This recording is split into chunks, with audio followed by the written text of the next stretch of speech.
Greetings, YouTubians, and welcome back to Wayne's Sharp World, where today I am stoked to bring you guys a full review on this guy right here. This is a knife that I have been wanting to get in hand for a very, very long time, and I've had other opportunities to check it out, but not this version, because this is a very special version here. This is the Brian Brown Knives Raptor, but the DLT Trading exclusive, and it is one that I definitely prefer over a decent amount of other options out there. We'll get to all that here in just a second. But first, I want to thank you guys for tuning in. If you like what you see, please do me a huge favor. Hit that subscribe button, follow along, and I will continue to bring you the content. I also want to let you guys know that today's episode is brought to you by DLT Trading. Be sure to look them up for all of your knife and EDC needs. This knife is still in stock. It's linked below. And disregard the Christmas version sticker. I held on to this because I really like this one. And you know, Christmas is past, but sometimes a late Christmas gift can be one of the best Christmas gifts. And this would make a great gift any time of year or in addition to your own collection. But anyway, enough of the small talk. Let's get into some overall specs on this knife right here. We have an overall length of 7.75 inches, a blade length coming in at 3.5 inches with a blade thickness of a considerably thicker 140 thousandths, a blade material of M390 with what kind of looks to be like a drop point, clip point. It's got a little bit of a curve. Drop or clip point, you guys tell me, what is it? We have a hollow grind, a very nice hollow grind, and a handle length of 4.25 inches with a handle thickness at 447 thousandths. Handle material on this guy is carbon fiber and titanium with some very, very nice bronze finish there. We have a locking mechanism, of course, good old strong frame lock, a user of a right hand only, tip-up carry, a weight coming in at 3.4 ounces, and a price that is a bit up there. We're looking at $375 for this, but a lot of the other, if not all of the other versions out there are $375. And this one, in my opinion, is the best value at $375. And we'll go over that here in just a second. But first, let's take a look at some overall or some size comparisons. Let's do some size comparisons. I guess we could call it overall size comparisons because you're looking at overall length, but I'll admit I just got a little lost in my words there. Let's get the Civivi Kojin out here and compare it with that. And odds are, if you're looking to buy this knife, you may have a Kojin, but you're probably going to spend a little more. You might get something like this right here. This is the Varga Knives VBR, which is also obviously a little bigger, but what you have here is just a bigger handle. The blade, there's still a lot of good cutting edge on that blade there, as you can see.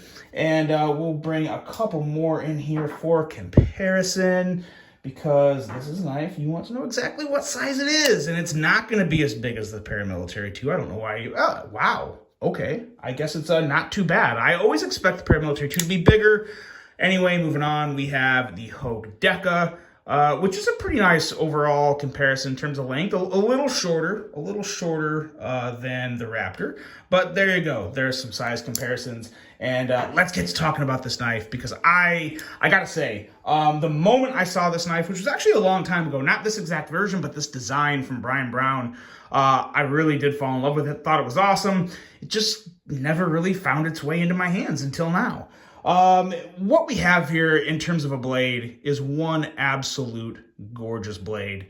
In all honesty, I could make a strong argument that this is one of the best designed true EDC blades ever that I've ever handled, because what really stands out to me once you get past the aesthetics, which are amazing, is the actual grind and build of this knife. You start with that thicker blade thickness at 140 thousandths, some good strength there. Look at this tip. You have a beefy chonker of a tip, but it also has a nice acute tip that's going to be very good for piercing.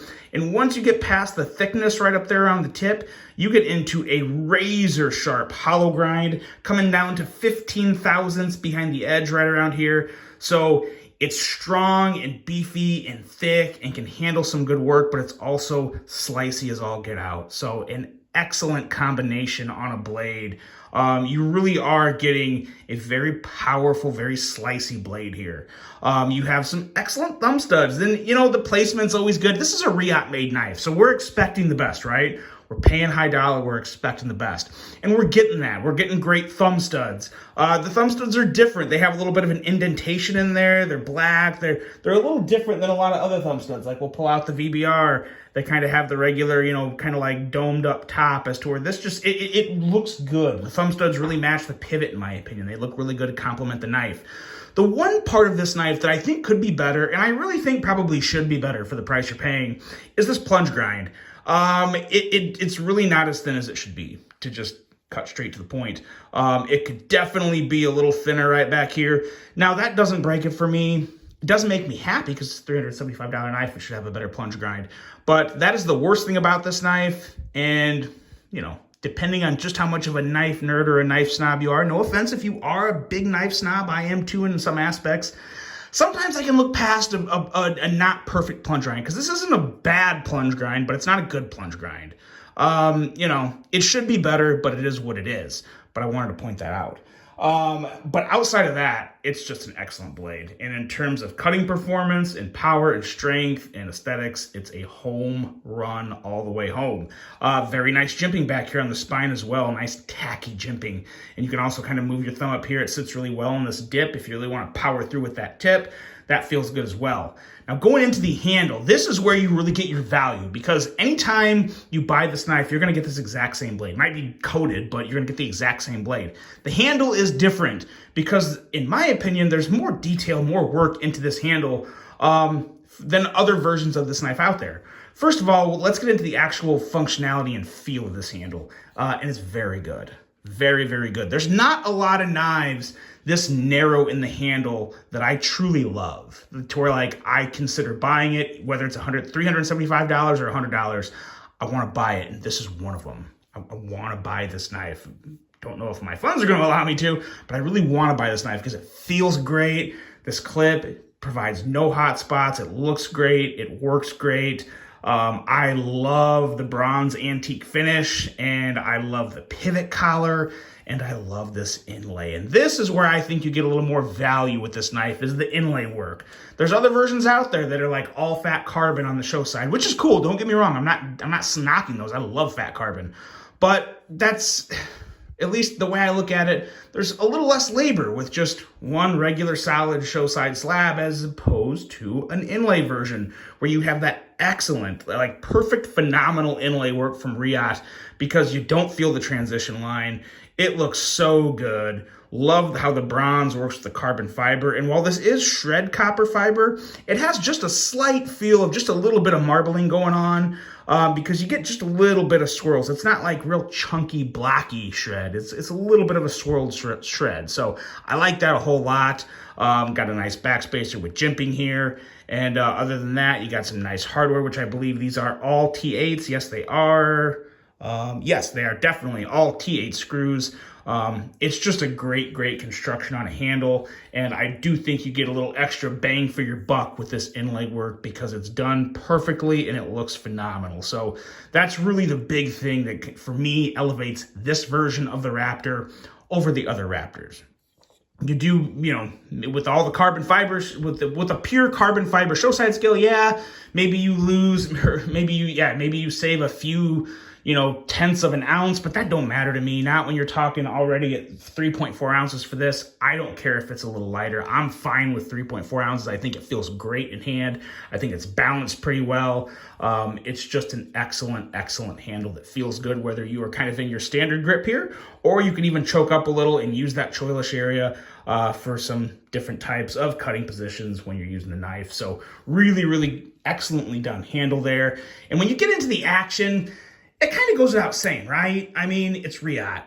Yeah, it's damn good. The thumb studs are great, whether you're using your thumb or your middle finger flicking. It's just good to go. Has a very nice sound on deployment. And the only thing that it could maybe get slightly better on, keep in mind, this is very, very, pretty much right out of the box. Slightly stiff on the close, But again, I think a drop of some heavy KPL is going to completely take care of that. Just put it right there on the detent ball where the track runs, and you're good to go. So from an action standpoint, we're getting to a point to where if a knife has bad action, it's just not worth buying, right? Because so many knives out there have excellent action, whether they're $400 or $50, they still have really good action. You can get into the real specifics of a detent, but this is Riot. The detent is on point, and it just feels so damn good. Love the action on this knife. This is a knife that really speaks to me from an aesthetic standpoint, and also just, it's a Riot flex with that grind too. That beautiful Brian Brown blade design, complemented with some fantastic grind work from Riot. This really is one of the best premium knives that's currently available. By a lot, in my opinion. Especially at $375, I get it that $375 is a lot of money. I'm not discounting that at all. But when you look at what else is out there for $375, this is easily in the top 3, if not the best. Excellent offering from DLT, fantastic DLT trading exclusive, and just a drop dead gorgeous design from Brian Brown. Excellent work all around on this, guys. That's it. Let me know what you think of this knife. I really hope you enjoyed this one. Hope you have a great rest of your day, and until the next one, I'm out.